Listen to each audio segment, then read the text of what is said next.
There are things managers say in meetings that employees never actually hear. And I don't mean the gossip, I mean the conclusions. She's not reliable. He creates too much drama. What employees often miss is that these conclusions rarely appear overnight. Most of them built slowly, not from one incident, but from repeated observations. A few callouts, missed commitments, difficult interactions.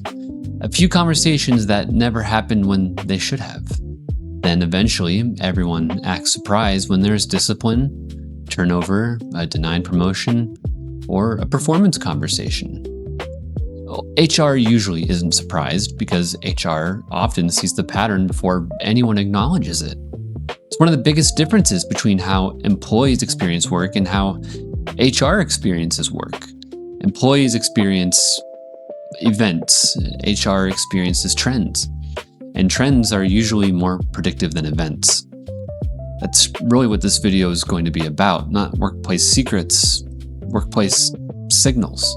The things management may not say directly, but that HR can often see developing long before they become official problems. One thing employees do not always realize is that reputation forms long before discipline does. In fact, many workplace outcomes happen before a formal corrective action ever occurs. Trust increases or decreases, people get included or people get excluded. Managers start assigning opportunities or they stop assigning opportunities. And none of that necessarily shows up in a personnel file. A lot of employees evaluate themselves incident by incident. I only called out once. I was only late once. I only missed one deadline.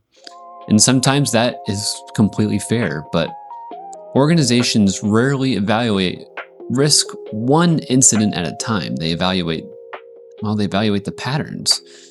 Not because HR enjoys tracking patterns, because patterns are often the only way to distinguish a one-time issue versus a reoccurring one. The real question is rarely what happened. The real question is what keeps happening. Is it always the same shift, same deadline, same supervisor, same conflict, same explanation? That's where perception starts to form. The employee is defending an event. Management is evaluating predictability. And predictability is one of the most valuable currencies in any workplace. This is why HR professionals pay attention to trend data. The Bureau of Labor Statistics tracks labor movement through JOLTS data: job openings, hires, quits, layoffs, and separations. The reason that data matters is, it's not because of individual transactions, it matters because the movement reveals patterns. The same principle applies internally. Why are people leaving? Why is attendance issues concentrated? Which team consistently gets outperformed? Why do managers consistently struggle? It's HR's job to notice it. Organizations often tell themselves through repetition. One of my least favorite phrases in management is, "They have a bad attitude," because most of the time, the phrase explains nothing. It's not behavior, it's not interpretation, and HR should always separate interpretations from observable facts. So what actually happened? Did they refuse direction, challenge authority publicly, create conflicts among coworkers? Those are behaviors. Those can be coached, those can be documented. Bad attitude cannot. But there is another side to this conversation that employees can miss. Managers often use poor language to describe a real concern. I've seen employees who were technically excellent, but organizationally exhausting. They knew the job, they delivered results, but every interaction felt like an extra effort. Every request became a debate, or every change became some resistance. It just created this friction. The issue wasn't competence, the issue was organizational cost. And sometimes employees don't really think about that. Most employees evaluate themselves based on output exclusively. Organizations evaluate people based on output and impact. They're not the same thing. You can be productive and still reduce team effectiveness.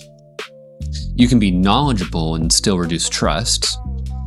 You can be talented and still create enough friction that leaders hesitate to expand your responsibility.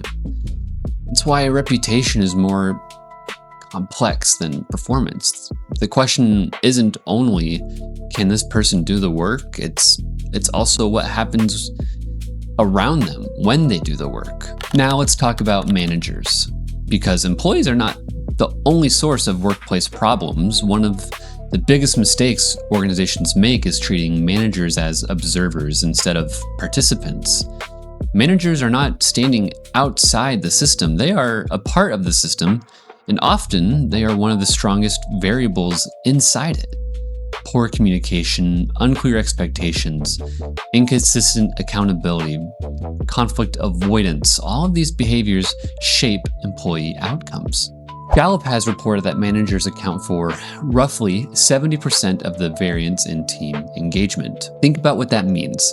If engagement, retention, performance, and morale are heavily influenced by management behavior, then HR cannot stop at asking what's wrong with the employee. We also have to ask, what environment is this employee operating in? One struggling employee may indicate an employee issue. 5 struggling employees under the same leader, well, it may indicate something entirely different. Good HR professionals learn to investigate both possibilities simultaneously, because sometimes the employee is the variable, sometimes the manager is the variable, and sometimes even the system itself is the variable. Here's something management often fails to explain clearly. Promotions are not just recognition decisions, they're risk decisions too. Employees often assume promotions are awarded primarily based on performance. Leadership often evaluates something broader. Can the person handle ambiguity? Can they make decisions without constant oversight? Can they have an influence on others? Can they manage the conflict? Can they exercise judgment under intense pressure? Those questions are fundamentally about trust, and trust is really a prediction. Leadership is trying to predict future performance, not just reward past performance. And that's why someone can be excellent in their current role and still not be selected for the next one. The skills that create success at one level are not always the same skills required at the next level. This is where managers frequently fail employees. They tell people they need more experience, but often experience is just not the issue. The issue may be judgment, decision-making, communication, consistency, or maybe even something like self-awareness. Those are developmental conversations, and employees deserve clarity about them. McKinsey's 2024 research found that organizations focused on people performance significantly outperformed peers while also experiencing strong retention outcomes. That's because performance management is not supposed to be simply administrative. It's supposed to be developmental. The goal isn't to evaluate people. The goal is to prepare them. One of the most valuable lessons HR learns is that turnover is rarely random. People often leave quietly. The data usually doesn't. Employees may provide polite explanations. They may avoid conflict. They may have simply found another opportunity. But turnover patterns often reveal things exit interviews never will. Why are people leaving? How quickly are they leaving? Who are they leaving? What happened before they left? Those questions matter because turnover is not just an outcome, it's feedback. RIM's 2024 talent research found that toxic work environments, poor leadership, and dissatisfaction with managers were among the leading reasons employees voluntarily left organizations. Pay matters, benefits matter, career growth matters, but HR professionals know that people often leave experiences, not just compensation packages. They leave environment, managers, cultures, and broken expectations. And whenever turnover becomes concentrated in specific areas, HR should treat that as a diagnostic information, not just a staffing problem. One of the most common explanations in management is, we hired the wrong person. Now, I'll digress for a minute here, but when we're hiring people within the same position, we should have a standardized template for an interview. This will reduce the variability and allow multiple people to be a part of the interview process and allow us to ask the same questions regardless of who is doing the interview, because we should be basing the majority of our evaluation based on what they are saying. Now, there are some variabilities to that, but that's another video for another time. We hired the wrong person. Sometimes that's true, but it's also one of the easiest explanations available because it places responsibility entirely on the individual. Strong HR professionals ask a different question. What happened after we hired them? If multiple employees fail in the same role, under the same conditions, at roughly the same point in employment, we should stop assuming every individual is uniquely flawed. At some point, the conversation shifts from selection to system design. How are they onboarded, trained? Were expectations communicated? How is the performance monitored? How quickly were concerns addressed? Did the reality of the job match the recruiting message? Those questions matter because organizations often overestimate the quality of their systems and underestimate their impact on outcomes. This is where HR analytics become valuable. Early turnover, time to productivity, training completion rates, supervisor assignments, performance trends, exit themes. Those metrics help us understand whether people are failing because they cannot succeed or because the organization has made success unnecessarily difficult. Sometimes the most uncomfortable answer is also the most accurate. We didn't hire the wrong person, we built the wrong process. This may be the most important point in this entire video. Silence is not neutral. In organizations, silence creates risk. Many managers believe they are preserving relationships by avoiding conversations. What they're actually doing is delaying reality. I've seen managers spend months discussing an employee's performance with everyone except the employee. They talk to HR, leadership, peers, they adjust the schedule, they reduce responsibilities, they lose confidence, but they never communicate the concern directly.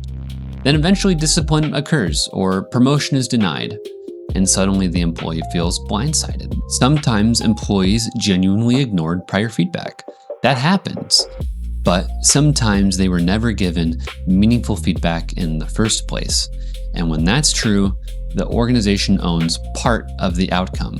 Research cited by Harvard Business School Online found that many employees avoid difficult workplace conversations. Managers are not immune to that tendency. In fact, many managers are promoted because they excel operationally, not because they excel at difficult conversations. But avoiding a conversation doesn't eliminate a problem. It simply allows the problem to mature, and mature problems are harder to solve. When HR evaluates performance issues, we should not only ask, what did the employee do? We should ask what happened after leadership became aware of it. I sound like a broken record, but was coaching provided? Were expectations clarified? Was feedback timely? Progress monitored? Was support offered? Did the employee have a fair opportunity to improve? Those questions matter because accountability without communication is not accountability. It's a surprise, and a surprise is usually evidence that something in the management process failed. What is management not saying out loud? Usually they're not talking about isolated incidents, they're talking about patterns of reality, judgment, communication, leadership, turnover, trust. That's what HR sees every day. Employees create patterns, managers create patterns, systems create patterns, and HR sits in this intersection of all three. So if you're an employee, don't just ask whether you're doing a good job. Ask what signals you're sending. What reputation are you building? Are you predictable? Are you trustworthy? How do people experience working with you? And if you're a manager, stop saving your observations for leadership meetings. Coach earlier, communicate sooner, be specific, be honest, because the longer a pattern goes unaddressed, the more expensive it becomes. The workplace is constantly generating information. The question isn't whether the organization is sending signals. The question is whether anyone is paying attention to them before they become outcomes. Well, that's the HR Insight for today. If you found this useful, stick around. And if you need practical HR support, I'll have my website linked below. I'll see you in the next one.